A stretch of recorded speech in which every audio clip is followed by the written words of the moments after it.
Futeboteco e Bet Nacional agora estão juntos, então se quiser fazer uma fezinha, clica no link na descrição e jogue com responsabilidade. Eu já tenho enxergado isso há alguns anos, mas cada vez mais. Eu acho que o técnico virou o grande protagonista do futebol, sabe? Eu acho que ele tá superando a figura do atleta. Claro, nunca vai superar um Messi, um cara desse, um gênio que você vai ali que... Mas do jeito que, como a gente está discutindo sobre essa questão coletiva cada vez mais forte do futebol, você vê o treinador, assim, o cara que tem a capacidade de... E às vezes tem treinadores com capacidade de colocar o jogo dele de uma maneira mais rápida, tem treinadores que demoram um pouco mais, mas a partir do momento que você começa a ver o dedo ali do treinador taticamente no time, você consegue entender como que o mesmo time é capaz de mudar tanto. Cara, você vê assim, de novo, é porque o recorte do Vojvoda ainda é muito curto, é difícil fazer essas... Mas você vê os 4 jogos, vou pegar um exemplo de um jogador, de João Schmidt, nessa pequena era Vojvoda, ele entra no segundo tempo contra o Fluminense, você estava mal no jogo, sai o Rincon, entra o Schmidt. Desde então foram 3 jogos, esse meio jogo, depois mais 3 jogos, que eu não vi um Schmidt jogar desde, sei lá, no Santos eu não lembro. E a partir de e você vê que a melhora dele é a partir de uma predisposição tática que oferece a ele uma possibilidade de se complementar melhor com outros jogadores. Surgiu agora uma fala do Jorge Jesus sobre o Ângelo, que jogava no Santos, e o Ângelo sempre jogou como ponta direita.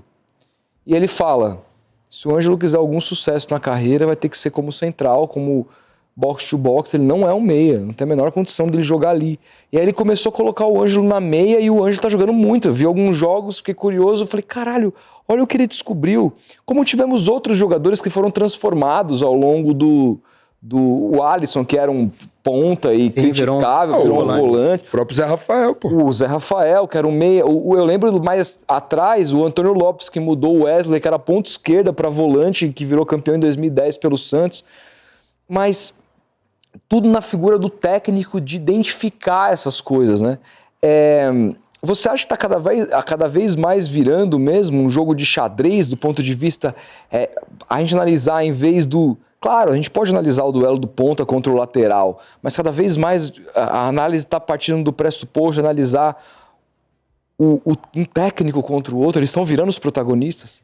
Cara, eu acho que é muito importante, acho que eles são muito importantes, sim. Eu ainda acho que, assim, nunca vai ser só isso, como você falou, porque no fim das contas é a qualidade de quem tá lá dentro ou o erro de quem tá lá dentro. Então, assim, os jogadores são os que tomam as ações e as decisões ali em tempo real e são inúmeras decisões que você toma dentro do jogo, né? Então, até é uma forma curiosa de olhar, porque a gente tende pensando dessa forma, você tende a pensar, se o time tá indo bem é porque o técnico montou bem. Se o time foi mal, talvez é porque o jogador tenha jogado mal, mas não é aí que eu quero chegar. Uhum.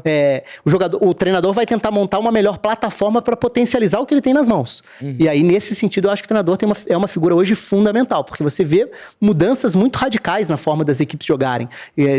Às vezes trocou um treinador, e eu sou fascinado por essa questão de achar características que permitam você tentar um jogador numa outra função e ele virar um jogador completamente diferente. A sua ideia sobre ele mudar completamente. Eu acho que é um mérito, assim, é uma virtude tão grande dos treinadores. Você né? reinventa o cara. Exatamente. Assim. Às vezes você tá com... E essa é uma coisa muito legal também, porque às vezes não precisa mudar de posição para isso, mas tem alguns jogadores que você olha e em dado momento você olha e fala, e pensa, né, assim, no subconsciente mesmo. Pô, esse vai ser mais um dentro desse elenco. E daqui a pouco você tá olhando pro mesmo jogador e falando, esse é um cara acima da média desse elenco. Exatamente. E é legal, porque eu acho que isso mostra também o quão competitivo e nivelado é. Então vai muito do detalhe. Eu acho que vira um jogo de xadrez se a gente pensa no nível de complexidade das informações que não só os treinadores têm, mas que os jogadores cada vez mais têm. Basta ver direto, tem entrevista, tem matéria com... Os jogadores cada vez mais procuram equipes, né? Eles têm staffs individuais de análise específica. E aí a gente está falando dos mais finos ajustes de comportamento, de posição do corpo, de como você enfrenta essa situação. A bola tá naquele cenário do campo. Você, como um lateral, seu corpo tem que estar perfilado de um jeito ou do outro. Se você vira de tal jeito, você está ganhando uma fração de segundo que talvez seja fundamental para você ganhar mais metros às costas. Isso vai permitir que você seja um jogador mais capaz de jogar numa linha mais adiantada. Então, eu acho que tem um nível de complexidade que não só do técnico, e os jogadores estão ficando mais... Teve uma apuração recente agora da saída do Renato, a gente está repercutindo numa das nossas lives, que diz que em alguns momentos, ele teve um dia que o Fluminense tomou um gol no final, e ele, segundo essa apuração, teria criticado os jogadores, mas ele não mostrou a solução, quem fez errado, quem fez o quê, e isso teria incomodado os caras. Peraí, você vai criticar, você vai dizer qual foi o erro. Eu errei, né?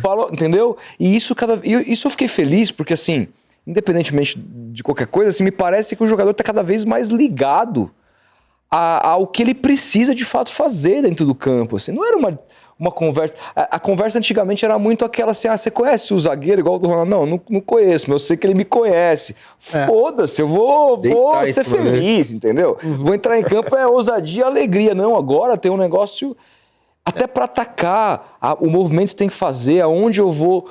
Tem uma coisa muito mais coordenada, né? Tem um nível de detalhe, de informação, né, de tudo, que é um outro mundo. Acho que é um jogo muito diferente, né? Você vê aquele vídeo que ficou famoso citou o PSG ganhar depois de abrir mão dos craques, aquele vídeo famoso do Luiz Henrique falando pro Mbappé, sobre a importância do trabalho sem bola, sobre o que ele cobrava. A gente tá falando do cara que talvez seja... Agora, talvez o Lamine Yamal tome um pouco esse posto dele, mas talvez seja o mais talentoso dessa geração, ou o mais importante jogador, mais impactante jogador dessa geração pós-Messi, Cristiano Ronaldo. Mas, foi um jogador que tem um pouco isso, assim, ele é muito acima da média, ele desequilibra muito, mas você tem que fazer algumas concessões para você ter o melhor dele dentro do time. Isso vale a pena? Na maior parte das vezes vale. Talvez você bata na trave em algum momento de algum jogo grande, mas aí você vai botar na balança. Eu acho que o jogo virou muito mais profissional nesse sentido também, né? E aí não é nenhum desrespeito ao passado, mas é porque era uma outra realidade, era um outro jogo, era a realidade daquele momento, em que o jogo permitia mais essa coisa do, lá dentro eu resolvo, né? E claro que os melhores vão continuar resolvendo, mas diante de um cenário de uma preparação muito maior. E essa preparação é física, então você ocupa muito mais espaço no campo, com muito mais velocidade durante o jogo, com muito mais resistência para fazer isso. Ela é tática, os times estão mais estruturados para impedir que o adversário jogue, e aí ela te exige que você seja muito mais rápido e preciso nos movimentos técnicos. Então acho que o jogo mudou nesse sentido bastante.